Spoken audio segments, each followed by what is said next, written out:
the Temple of Consciousness, please come in. You are now going to attend your August 2024 Astrology Tarot Forecast. This will be a reading that's relevant to you if your sun sign, your moon sign, or your rising sign is Capricorn. So what I do here, if you're new, is I simply put together what I believe are some of the most influential planetary transits for the month that we're examining. And I want to anchor us into the astrological insights that we'll go over first. And I want the tarot reading to be correlated to the planetary influences of the month. That's how I like to read. A tarot reading itself is very simple. It will be a 4-card spread, and the first card will represent the overall energy or mood of the month, and the second will be the challenge of the month, and the third will be the unexpected, the surprise element of the month, and the fourth will be the outcome, or what is the solution, the end result. And so we're going to track the transits of Mars and Venus because they are rather short-lived and carry with them sort of the current energy, mood, events that will unfold during the month. There's, of course, the slower moving planets in the background, always working their magic as well. This month we've got Mars transiting Gemini. Also we've got Jupiter, the slower moving planet, transiting Gemini. And that for you is in your 6th house. This house, this realm for you, is about your work, your health, and the daily routines that you've created, that you execute. This will be then a very energetic aspect for you because it's bringing in energy into your work, into matters of health, and what you do in the neighborhood, the routines that you've set up. Jupiter in Gemini is about bringing growth, expansion, development into this sector as well. So not only do we have this intense energy making you ambitious,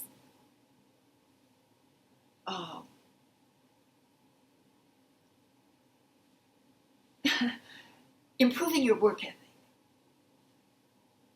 making you strong, committed within the realm of your work. You can do the same thing with your health, issues of your health, allowing you to put more energy into it, a lot more energy. This might be the month you want to, join the Ironman marathon, work out, change your diet, improve your health. Jupiter's also there. So the Jupiter, be careful, because Jupiter might make you a little hungry, more hungry. With all that exercise, you might be very, very hungry. And so it expands you out. So be careful of that. Overindulgence in food or overintelligence in exercise, which can, of course, be a little bit more beneficial than overindulgence in food. But you got to watch for those things. But it's a wonderful, especially because if you're in the north and it's summer and you've got to fit into all those summer clothes and look your best.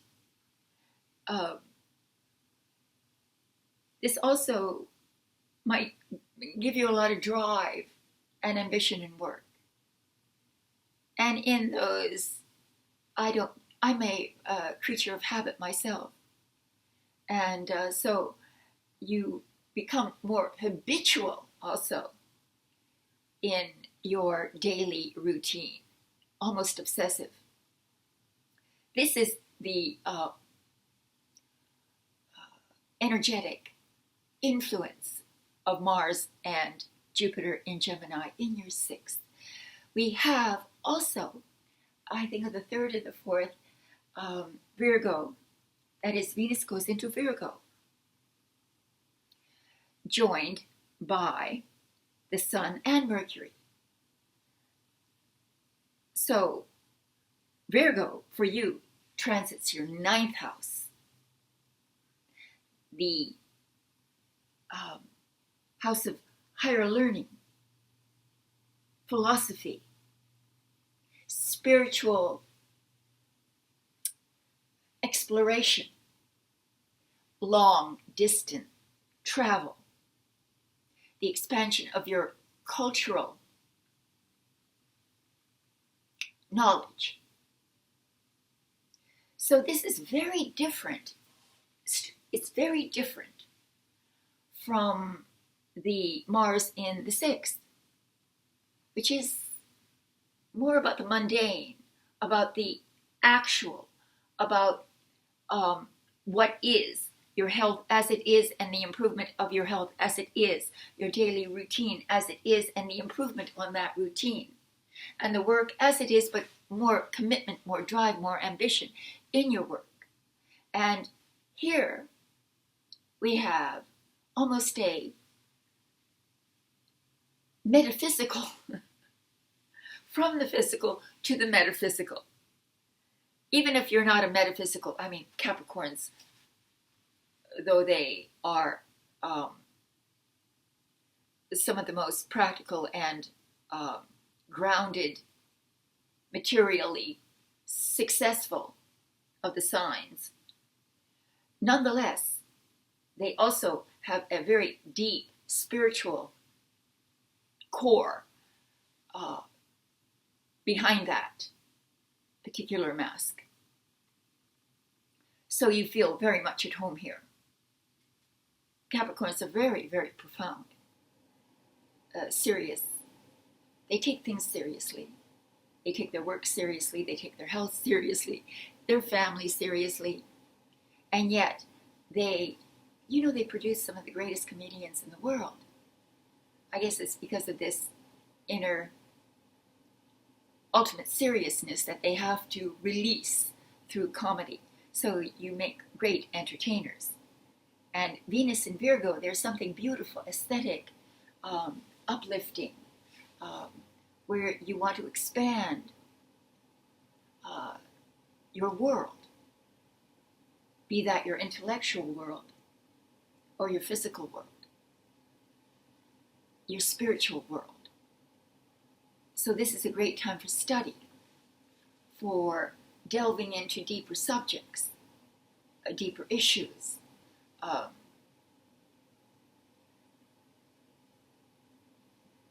It kind of getting out of the everyday rut, whether you do that through meditation or actual physical travel.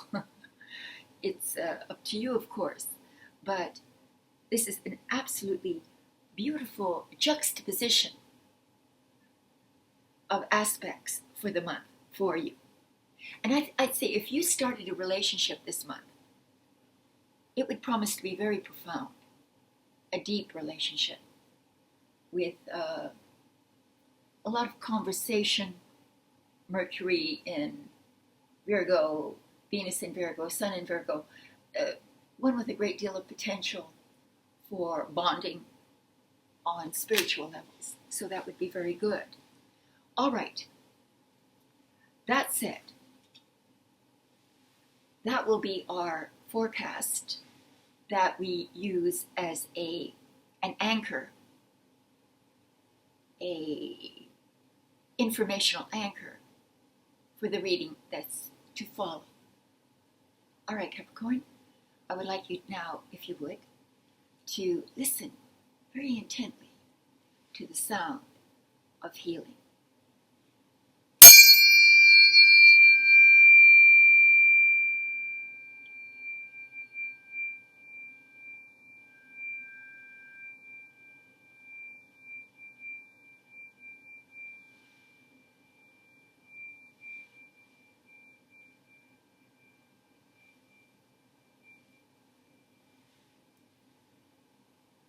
So let's take a deep breath, exhale through the mouth, release all your tension, stress, worries, problems, and let's start your reading.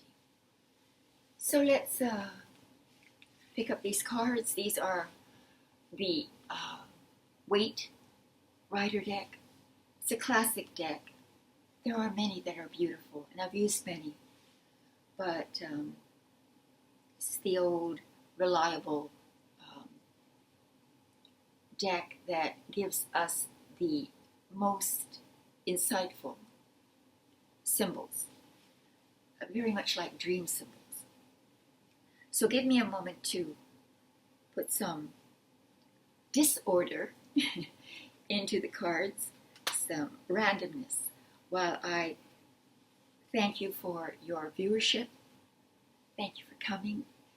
And I've, as I said, recently returned to the channel after a small absence, and I would ask your help in reestablishing myself on YouTube. If you would like, share, and subscribe, then the algorithms, the elves of the internet will be able to realize I'm back and help me to repopularize the channel. And for those of you who would like to support these readings, who enjoy them, who like the style of this reading, can support the channel with a direct donation of any amount that you can afford, and any amount is appreciated. Or I have a selection of private and personal readings, from a career reading to a relationship reading to a life path reading. There's even an emergency reading, which costs a little more, but puts you at the front of the line. If there happens to be something you need to know very quickly, I would get to it within 24 hours. And I just want to tell you that I learn every time I read. I learn how to read every time I do read. And I've been reading for over 45 years. So you would think I would, cross the Rubicon, get there. But no, it seems like a never-ending journey of understanding. So let's split the cards and start your reading. The first card represents the overall mood or energy of the month. And this is good. It is the Star. The Star. The star is about hope.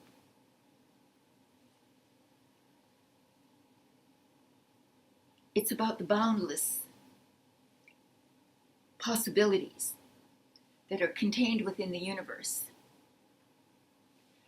Have you ever looked up into the night sky and you're away from the city lights and you've seen the vast, endless sea of lights above you? These lights have guided man across the earth for millennia. Science tells us they're one thing, but spirit tells us they're another.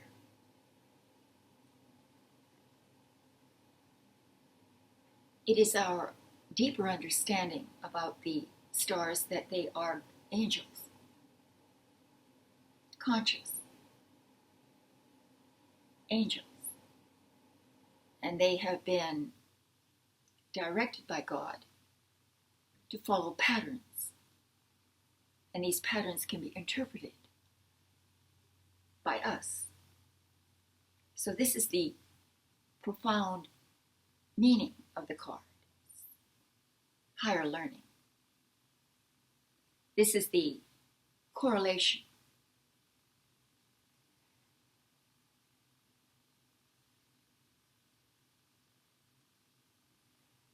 You see, the star comes right after the tower. And the tower represents chaos, discord, confusion. So it comes after a period of that energy. And it brings a completely different energy of hope, inspiration, self-awareness, self-contemplation, and mystery. It brings the mystery back in life because, again, we've got this duality almost going on. Mars in the 6th of the everyday current events, and then the sort of grander phenomenon going on in the background. And Venus in the night, beauty. You could create some extraordinary works of art if you are an artist, or even if you're not. I'd put my hand to something, maybe writing because of Mercury. And it's in Virgo, where you are very analytical, but the study of religion, philosophies, deeper subjects, more complex subjects.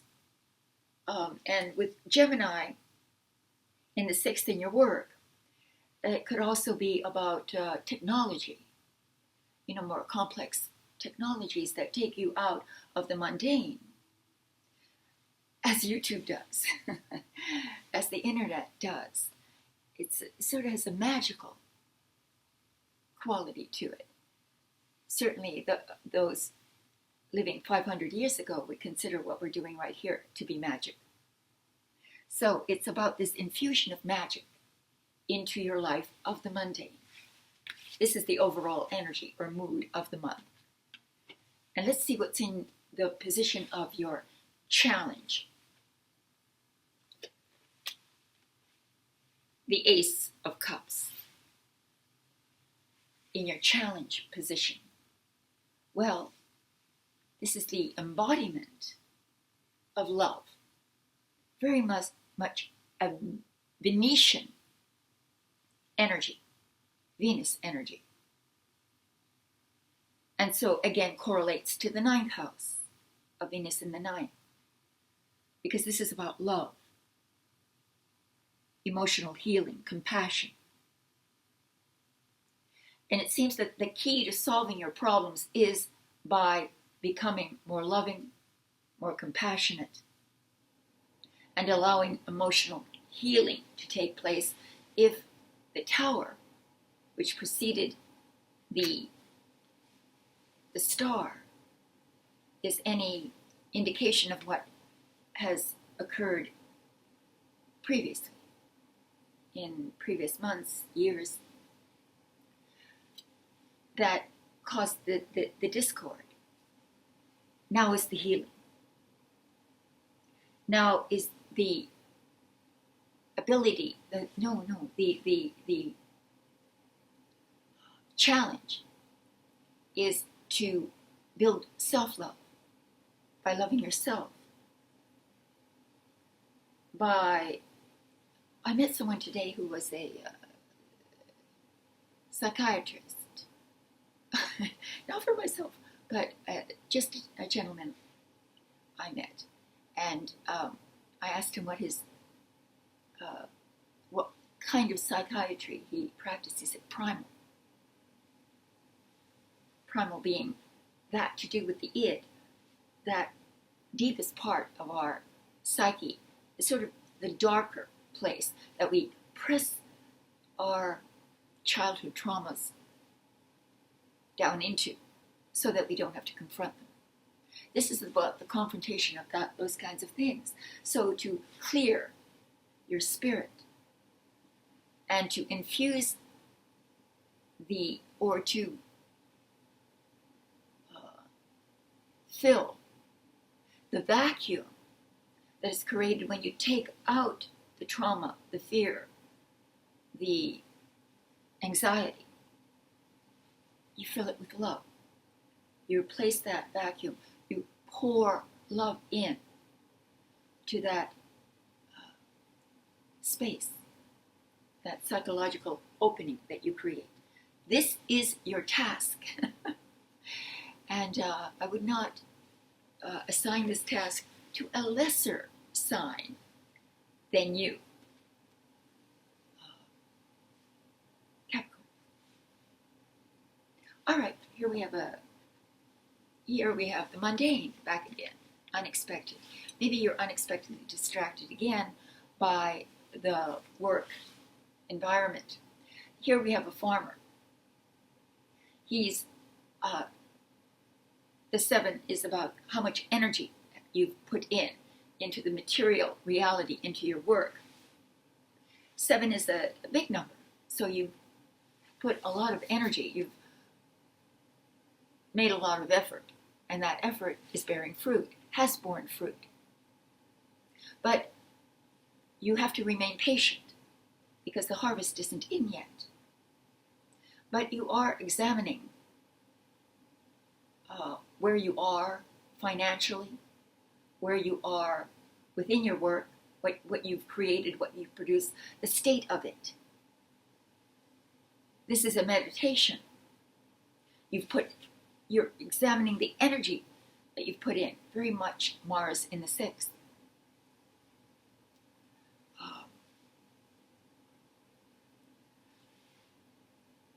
It's also Jupiter in the 6th, because this is very positive energy. You've done well. But Jupiter is coaxing you to expand out, so that one single pentacle at his feet represents the seed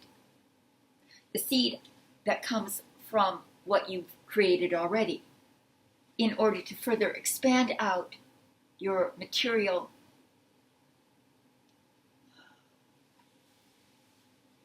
production, work, what you produce to create stability, security, and well-being. So, bravo. You always do well there, Capricorn, more than most signs. But of course, when it goes bad, it does go very bad. So, you live on this sort of pendulum. Mostly, you do extraordinarily well. Extraordinarily well. Now let's see how it all ends. Capricorn, how does this all end? Well, this is it. All right, so this Mars in the 6th correlates to this. This is the Chariot. Now, in ancient days, the Chariot was a vehicle of war. And the charioteer is a warrior. And he's just about to enter a battlefield. Competition. So this is about the love of competition. Whether it be in your work or towards health. You know, I go to a gym not far from here, and there's always a sort of not so subtle competition between the men and the women that go there to see who can achieve the greatest fitness level.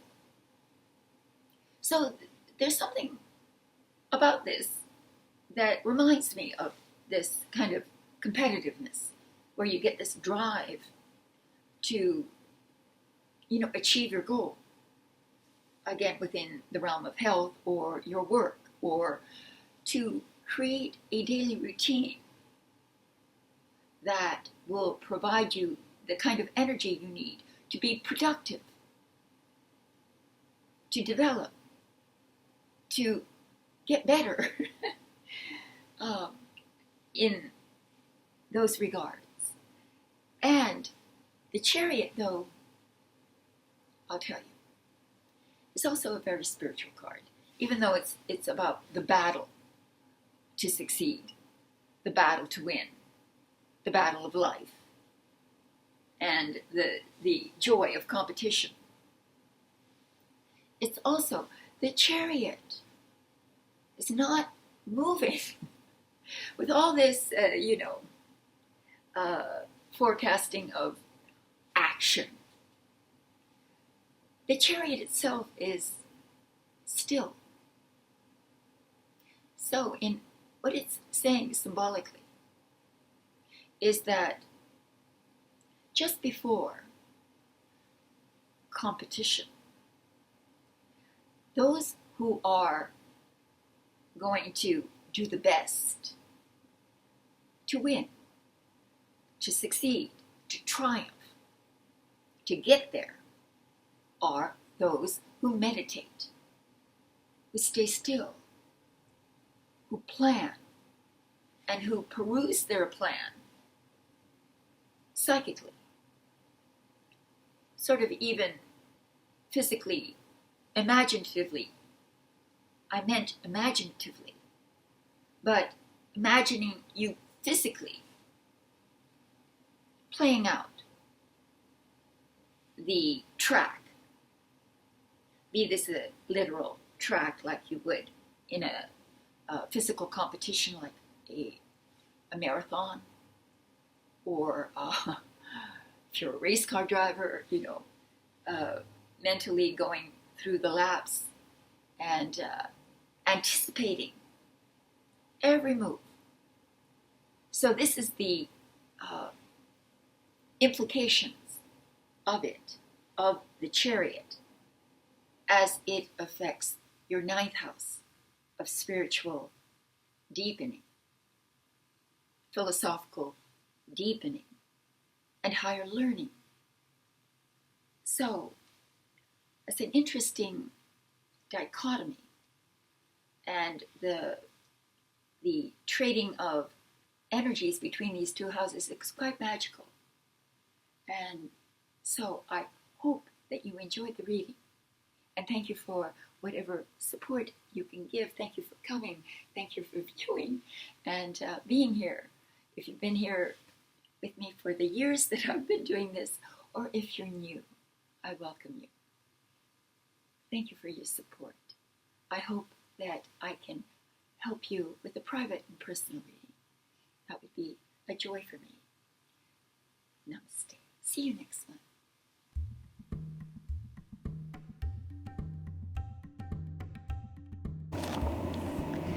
The origins of the tarot have been veiled in mystery. We know that its mystical allure has intrigued people for centuries. The tarot has evolved through the ages to become a tool for divination, self-reflection, meditation, and spiritual exploration.